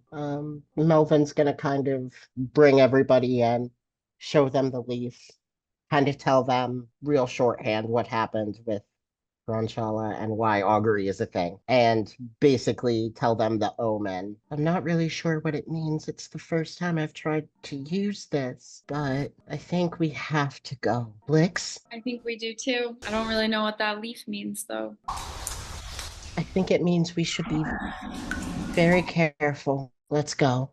Everyone be ready. Are there big doors or? No, it's just a giant, massive black entryway. There's no door at all. It's just like almost like a black hole. And it's about 20 feet tall, 20 feet wide, just this huge, dark entrance. It's hard to see anything on the inside, even as you approach it. Into the void we go. Cool. Hunger And isn't you all fair. Being feel coldness of this place. And you hear water dripping, water still falling off this giant building, right? It just came out of the water falling all over. As you hear kind of water dripping around on whatever you're heading to, almost like you're entering like a damp cave. And we will take a 10-minute break. Cool. So yeah, we are on Roll20 now, and I'm assuming you all kind of walk through about 20-ish, 30-ish feet of darkness, just pure darkness in this entryway. I don't know if you all say anything. You just hear water dripping around you. For the dark vision folks, which is all of you, it still looks dark. Like, I mean, you can't see the walls really. You can kind of see in front of you, you can see your path. So this is quite obscured darkness at this entrance until finally you can see a little bit of light kind of coming in from the ceiling above, kind of a white light casting into a room. Oh, and you all might have to spawn your characters actually. So go ahead and spawn your characters on Roll20. I may have thrown Abby's in there, I think, for testing when I made this map. So you might already be on there. Like normally I throw in Bill bricks. But yeah, as you all do that, I can describe some stuff. So you all see an incredibly large room, a super tall roof of maybe 200 feet tall. This roof is beautiful though, with all kinds of intricate ring kind of artistry on the ceiling. These rings that keep looping and looping. Sneak, you should be able to just drag your character in. I can do it for you if you want. I'll throw them in. I tried it like twice and it wouldn't Okay. work for me, so I don't know if I'm Can you dumber. see yourself now? You should be there now in the map. Oh, yeah. Yep. And you should be able to control them. But yeah, and I think if you guys click, is it click and then E? Yeah, hold down E and you can scroll your character. around to look around too. You enter this room with an incredibly tall roof. At the very top of the room, let me turn down the music just a little bit. At the very top, you see in the ceiling all these beautiful intricate rings, these dark rings that keep looping around into amazing patterns above you everywhere until they finally center on and loop and converge into one large opening at the very center of the ceiling entrance room. In that opening, perfectly, the moon Solinari, the white moon, is shining there. So it just looks like a giant white sphere at the center of this room. And its reflection is slapping right onto this beautiful pool right here. So the reflection of Solinari is hitting directly into this. So there's this large opening at the very top of the ceiling here. Yeah, and then outside of that, yeah, you guys kind of see what you see, right? You see these beautiful ornate tile work floors. You see these very odd pools over here, right? These 4 pools kind of that loop into this main pool of water. There's a stairwell here. This is a large stairwell, leads upwards into this kind of extended platform. So this is actually probably 5-ish feet above this pool, almost like a, not a diving board, but just to imagine like the height of it. And yeah, and there's kind of water dripping along the edges, water still falling. You guys can hear the plop, plop, plop, plop of the water everywhere. No one is here. It's just cool. But it's a lot brighter in this room thanks to the light of Solinari, which is literally shining right into the center. At the very end, it appears that there's another entrance, but it's hard to know what is through that entrance. Can I investigation check the pool? Yeah, go ahead. Is there anything specifically you're trying to investigate? I know the pool, but is there any hunch you got? Well, I guess I just wanted to see like how deep it is, if it looks like there's anything inside of it, like if it looks like there's any sort of mechanism. Yeah, okay. I got a 18. Okay, that's pretty good. Yeah, with the 18, you kind of notice that the rings, you actually notice the ceiling, that opening, right? What looked like just art, right? Like these art loops, these beautiful tile, or not tile work, but just these beautiful loops, actually looks kind of mechanical. You kind of see like what looks like little slits on some of these loops that might indicate connected pieces that might turn. Impossible to reach from your angle, from where you are. You have no clue what it is, but to you, and maybe this is like your gnomish instincts, the inner Bilbricks in you, the little bit of schooling that you paid attention to, you kind of feel like the roof might be able to move somehow, but you can't find anything in the pool or in the near area that makes sense for this kind of mechanism. And you said at 18? Yeah. I think with an 18 investigation, you might also be like, why Solinari, the moon, right? Yeah. This is supposed to be the black robes. Where are the black robes? This is supposed to be the Temple Nuatari. Yeah, so I point out the ceiling to everyone, and guys, I can't really make sense of this, and like I thought this was a different moon group, to be honest. Are you all seeing anything? Oh, and also, sorry, can I say this out of character real quick? Welcome to your first real dungeon, everyone. This is a dungeon. Welcome, welcome. Okay, that's it. So, Lyx, can you guys see anything? I thought this was Nuatari Moon. Yeah.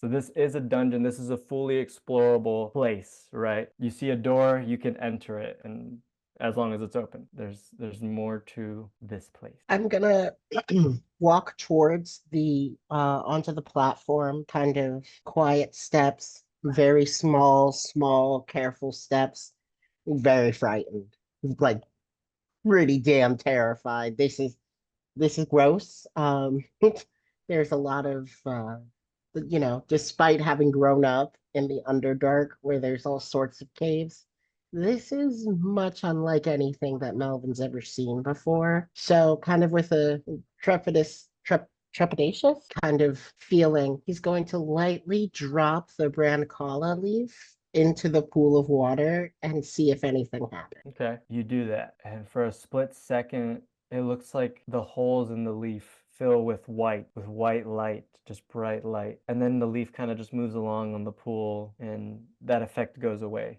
It just moves with maybe the wind, the little bit of wind that's coming in from the top, the small wade of the pool. Because I guess I didn't explain that these 4 things are kind of pouring water in as well Mhm. continuously. So there's a little bit of movement in this pool. Oh, and Lyx, you asked about the deepness. It doesn't seem very deep. Like from your angle, it seems like you can kind of see a bottom, 8-10 feet, not crazy deep. And this is although it's eerie, this place still does. There's some kind of haunting beauty to this place. Is kind of what I'm imagining. But it is very empty and eerie, and so far no one's greeted you. No one's here. I say we keep our guards up and maybe keep going. Maybe this is just an empty welcome room. You all do that? You guys just kind of go into this next area? So yeah, that's the only entrance we see, right?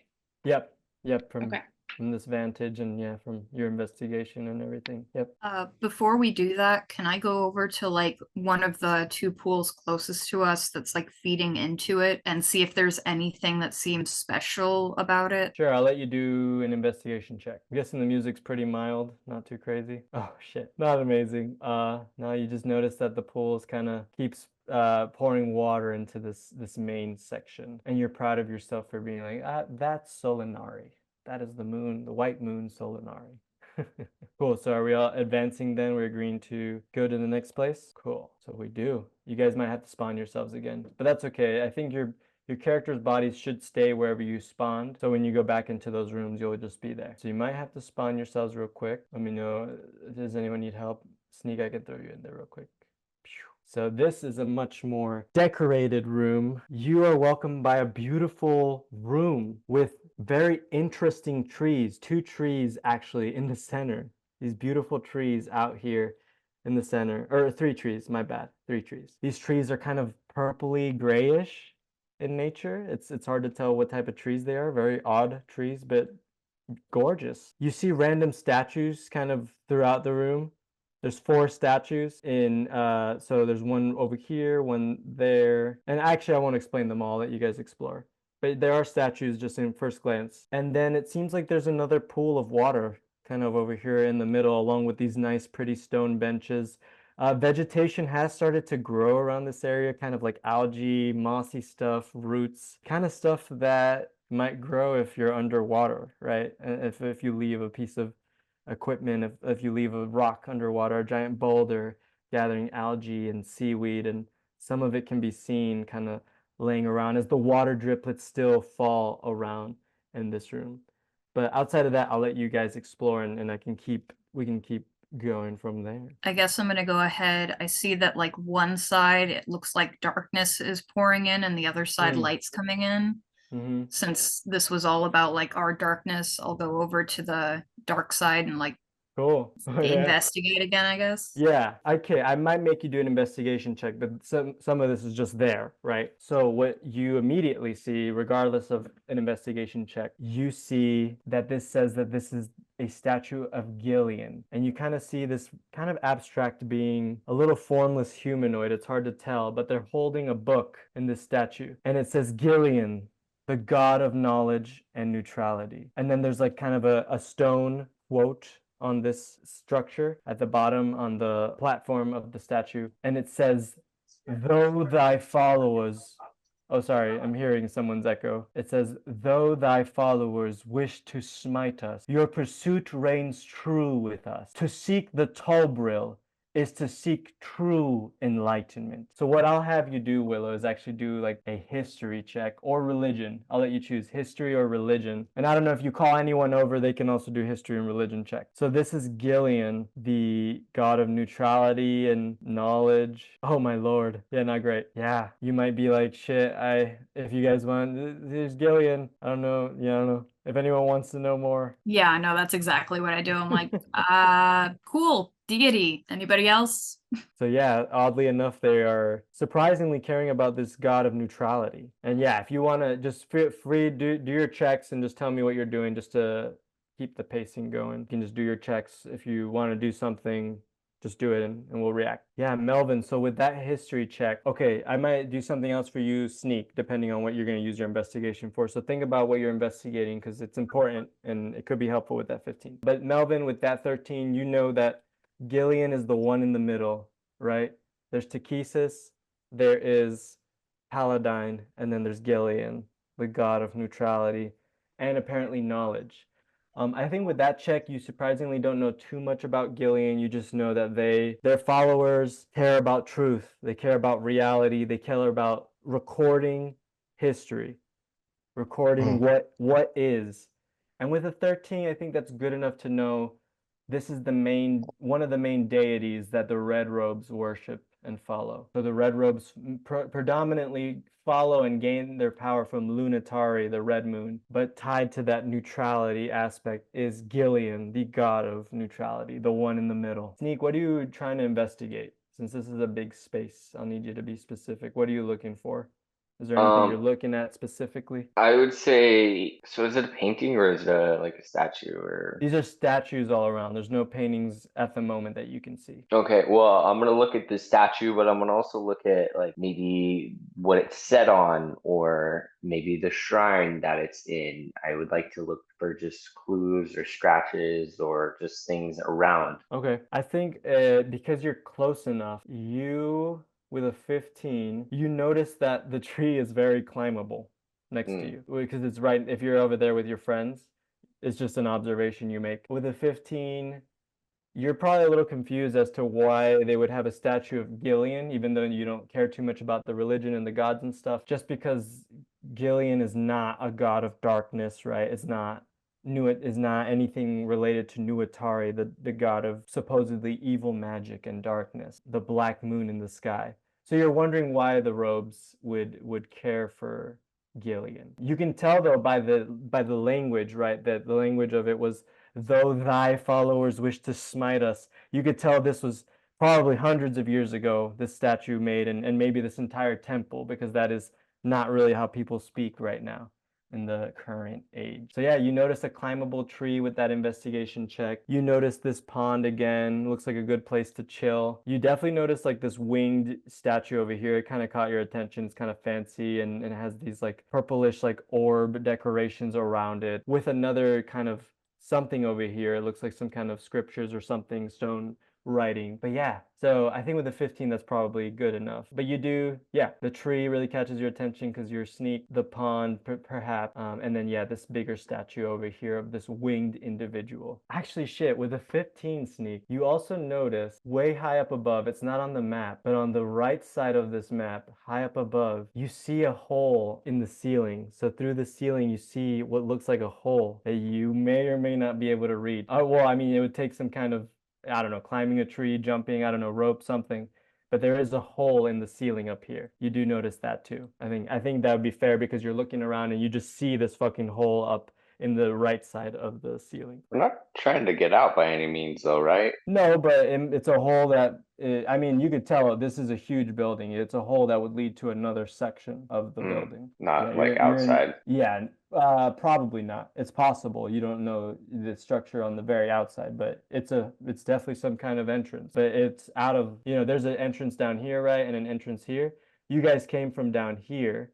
This was where the main entrance was. So you see those entrances, but you see this random as fuck hole above this statue. Probably like 10 feet above the statue that's over here. I think I'd probably point that out to everybody. Cool. So you point that out. So now you all know about a random ass hole at the top of this. Do you want to check it out, Sneak? Do you want me to? All right, I can.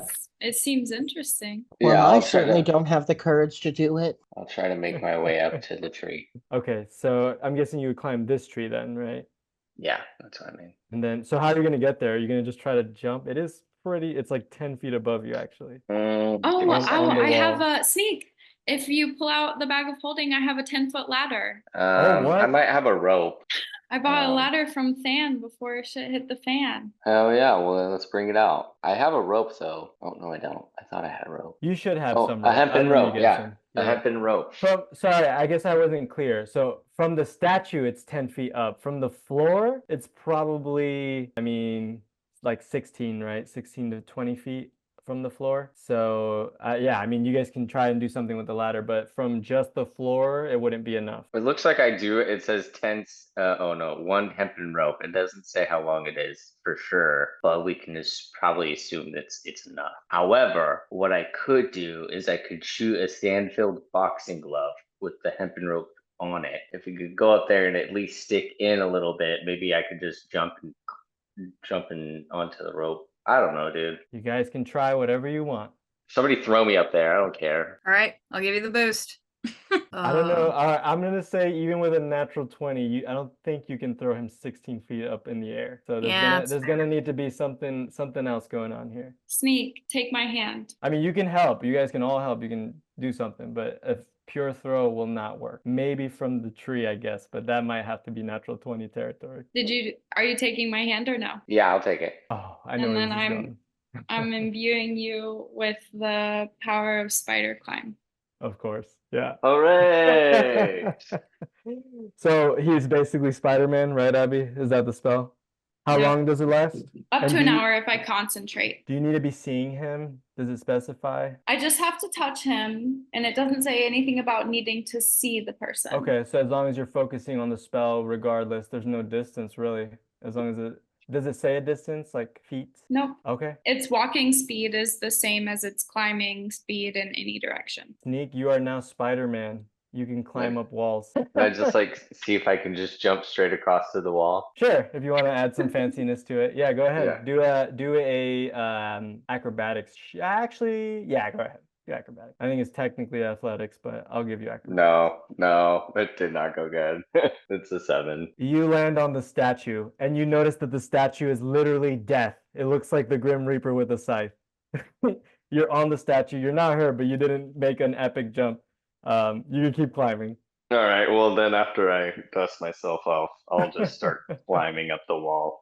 Yeah, you're To the face to hole. face with the Grim Reaper's fucking skull face and scythe on this other side of the wall. And then, yeah, I guess Sneak just keeps climbing up to this hole. So Sneak, you go into, oh fuck, you go into this hole, Sneak. You're gonna keep just going. You can kind of see a light, maybe 10, 15 feet at the end of this hole. I don't know if I want to go any further, just in case like something happens. It but, just like, looks like a weird, cavey hole. It's kind of moist, it's rocky. I'll let you do an investigation check if you want. okay.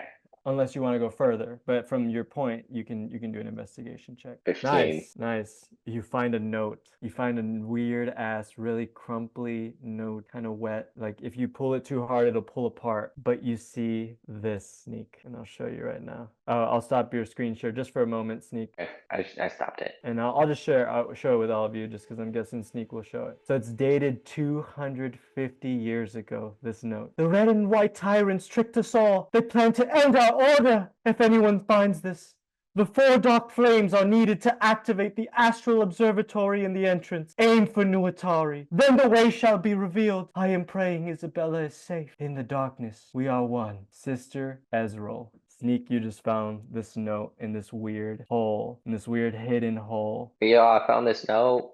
I love that. I don't know if I feel confident to go forward because I'm afraid that something's gonna drop off or I'm gonna get separated from my friends. So yeah, right now, Sneak, just so you know, it basically looks like a small tunnel. Honestly, like enough for you to fit. Anyone much bigger than you probably wouldn't fit in this tunnel. It doesn't look dangerous, the tunnel. It's just literally a circular tunnel, but there is a light at the end of the tunnel. There's something. All right, I'll go check it out. Okay, I wasn't trying to convince you. I was just kind of explaining that this tunnel itself doesn't seem dangerous. Maybe like the random bugs here and there crawling about, right? Yeah, but I mean, if I need to like, what if it unlocks the door or something? So maybe I'll just Sure. I'm guessing, but like from what you just did, I feel like you poke your head out of the tunnel. You kind of wave this note around. Do you like drop the note or something? Do you like? Yeah, I'll just like throw it at him. But I found this. So you all find this note and do this. I'll jump to Sneak while you guys deep the note. Sneak. So you go to the end. Oh, wow. Okay. Hold up. I was kind of not expecting this. And you see below you about, 20, 30 feet down, a strange room, Sneak. It's water. It's water everywhere in this room. It just looks like a giant pool. And then there's like a rocky cliff. So rocks are in here, like almost like an ocean cliffside. And it leads up and it looks like there's shelves of books, like library books. Or not, what am I saying? Like a library, sorry, not library books. Like a library above this rocky cliffside. Wet. This water though, Sneak, looks really odd to you. There's something odd about the water. It feels, you keep seeing these weird lights kind of forming. It almost looks like outer space. It looks like stars but it's water. And I think that's all you see from this vantage point. I'm gonna just turn my ass around and go back through that hole. But and Sneak, you would connect the dots that this is the room to the right of the room you were just in, right? So yeah, Yeah. you turn your ass around. Basically, you see a weird ass place that looks like the coast. Little scary, not interested. Yeah.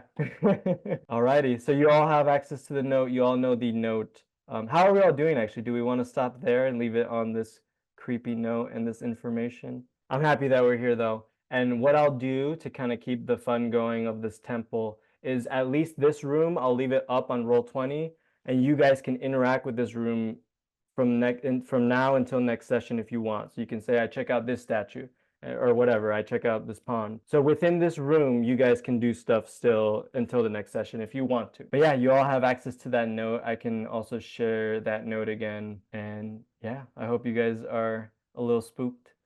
This is kind of my, I guess, out of character. I'll tell you all, I'm trying to be a little creepy here, trying to be a little spooky, maybe a little cosmic. So this is it. It's a mysterious dungeon so far, but I'm excited for you all to keep diving in and see where this goes.